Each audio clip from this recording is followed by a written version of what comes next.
नमस्कार, मैं डॉक्टर रजनी मीना, सहायक आचार्य राजनीति विज्ञान, राजकीय महाविद्यालय राजगढ़ अलवर। आज की कक्षा बीए पार्ट थर्ड ईयर के पॉलिटिकल साइंस के विद्यार्थियों के लिए आयोजित की गई है। पेपर का नाम है रिप्रेजेंटेटिव वेस्टर्न पॉलिटिकल थिंकर्स और आज हमारे अध्ययन का विषय है प्लेटो के परिवार का साम्यवाद अथवा स्त्रियों का साम्यवाद। प्लेटो ने अपनी प्रसिद्ध पुस्तक द रिपब्लिक में आदर्श राज्य की स्थापना की और आदर्श राज्य को न्याय पर आधारित किया। प्लेटो ने आदर्श राज्य की प्राप्ति के दो साधन बताए। पहला, राज द्वारा नियंत्रित एवं सुनियोजित शिक्षा प्रणाली और दूसरा साम्यवाद। प्लेटो ने दो प्रकार के साम्यवाद का उल्लेख किया। पहला संपत्ति विषयक साम्यवाद और दूसरा स्त्रियों एवं अथवा परिवार का साम्यवाद। आज यहाँ पर हम स्त्रियों अथवा परिवार के साम्यवाद की चर्चा करेंगे। प्लेटो ने अभिभावक वर्ग को, जिसके अंतर्गत वो शासक एवं सैनिक वर्ग को सम्मिलित करता है, सभी प्रकार के प्रलोभनों अथवा मोहों से दूर रखने के लिए उनके लिए एक जीवन पद्धति की व्यवस्था की, जिसे उसने साम्यवाद का नाम दिया।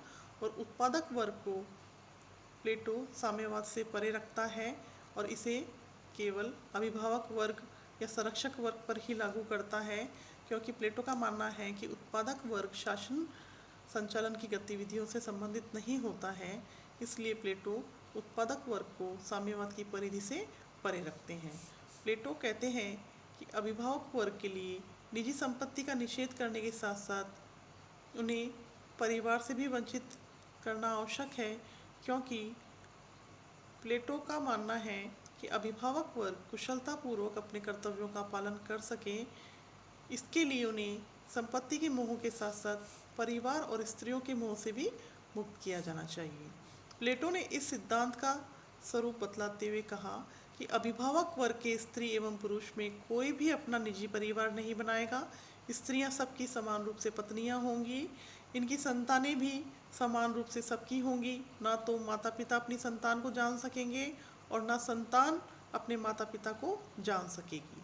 संरक्षक वर्ग के समस्त स्त्री पुरुष समस्त बालक बालिकाओं के माता पिता होंगी। ये सब एक ही परिवार के सदस्य माने जाएंगे। इस तरह संरक्षक वर्ग के सभी सदस्य निर्लिप्त भाव से राज्य की सेवा करने को तत्पर होंगे।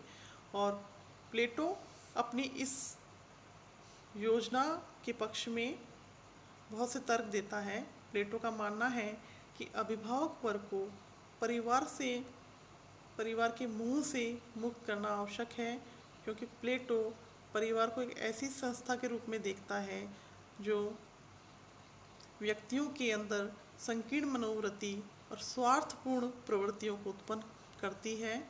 प्लेटो का कहना है कि अभिभावक वर्ग को परिवार के मोह और चिंताओं से दूर रखा जाना चाहिए, क्योंकि परिवार में बहुत से मोह होते हैं जिसमें फंसकर व्यक्ति कर्तव्यों के संपादन में वैसी सजगता का परिचय नहीं दे पाता जैसी सजगता का परिचय अभिभावक वर्ग को देना चाहिए। इसलिए प्लेटो परिवार की व्यवस्था का अंत करना चाहता है। प्लेटो का मानना था कि राज्य की एकता स्थापित करने हेतु भी परिवार को अभिभावक वर्ग से दूर रखा जाना चाहिए, क्योंकि परिवार व्यक्तियों में मेरे तेरे की भावना उत्पन्न करता है और इस भावना के परिणाम स्वरूप अभिभावक वर्ग के व्यक्ति सत्ता प्राप्ति के लिए संघर्ष करते रहते हैं। प्लेटो राज्य के हित में पारस्परिक संघर्ष की इस प्रवृत्ति का अंत आवश्यक मानता है। अतः प्लेटो अभिभावक वर्ग के समस्त स्त्री पुरुषों को एक ही परिवार के रूप में स्थापित करने का प्रयास करता है। प्लेटो स्त्रियों के साम्यवाद के माध्यम से नारियों की मुक्ति चाहता है और उन्हें समान अधिकार दिलाना चाहता है, क्योंकि प्लेटो के समय में एथेंस का सार्वजनिक जीवन पुरुषों तक सीमित था और स्त्रियों का प्रवेश इसमें वर्जित था। उनका कार्य केवल घर की चार दीवारी में रहकर बच्चों के लालन पालन तक ही सीमित था। प्लेटो स्त्रियों के हीन जीवन का अंत करना चाहता था और उसका विचार था कि स्त्रियां भी पुरुषों के समान ही सार्वजनिक क्षेत्र में कार्य करने के लिए उपयुक्त हैं और उन्हें इस बात का अवसर दिया जाना चाहिए। प्लेटो स्त्रियों अथवा परिवार के साम्यवाद के माध्यम से उत्तम संतान प्राप्ति के लिए एक योजना प्रस्तुत करते हैं और प्लेटो का मानना है कि इस योजना के अंतर्गत राज के लिए श्रेष्ठ संतति उत्पन्न होगी। प्लेटो के परिवार अथवा स्त्रियों के साम्यवाद के सिद्धांत के अंतर्गत बहुत सारी कमियां हैं जिनकी आज हम यहाँ चर्चा करेंगे। प्लेटो स्त्री और पुरुष के अस्थायी संबंध की योजना प्रस्तुत करते हैं जो कि एक पति पत्नी के संबंधों का अंत कर देती है और पवित्रता को भुला देती है। पति पत्नी का संबंध संपूर्ण जीवन का आधार होता है और प्लेटो का साम्यवाद मानव मनोविज्ञान की अवहेलना करता है। प्लेटो स्त्रियों के साम्यवाद अथवा परिवार के साम्यवाद के माध्यम से राज के लिए श्रेष्ठ संतान उत्पन्न करने की बात भी करते हैं, किंतु यह संदेहपूर्ण है कि राज के माध्यम से पारिवारिक साम्यवाद के माध्यम से श्रेष्ठ एवं बुद्धिमान सदाचारी संतान उत्पन्न हो पाएगी, क्योंकि प्लेटो एक संदिग्ध हित के लिए एक मान्यता प्राप्त संस्था जिसका नाम है परिवार उसको समाप्त कर देते हैं और परिवार ही एक ऐसी संस्था है जो नागरिकों में सदाचार और बहुत सारे सद्गुणों को उत्पन्न करती है। किंतु प्लेटो एक संदिग्ध हित की पूर्ति हेतु परिवार नामक संस्था का अंत कर देना चाहते हैं।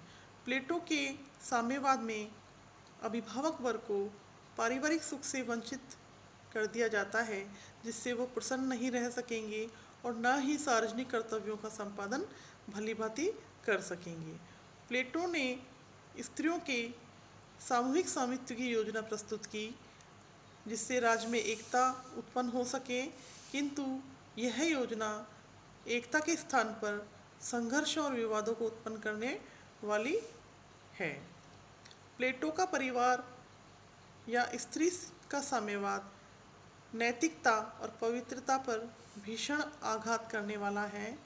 हम कह सकते हैं कि प्लेटो ने साम्यवाद को एक साध्य नहीं अपितु साधन माना और साम्यवाद केवल संरक्षक एवं शासक वर्ग के लिए लागू किया। उसका उद्देश्य उन रुकावटों और प्रलोभनों को दूर करना है जिनके द्वारा राज्य में न्याय की स्थापना में बाधा पड़ती है, क्योंकि शिक्षा योजना की भांति प्लेटो के साम्यवाद का उद्भव भी न्याय के नाम पर ही हुआ और यहाँ भी प्लेटो का चरम लक्ष्य है आध्यात्मिक उत्कर्ष।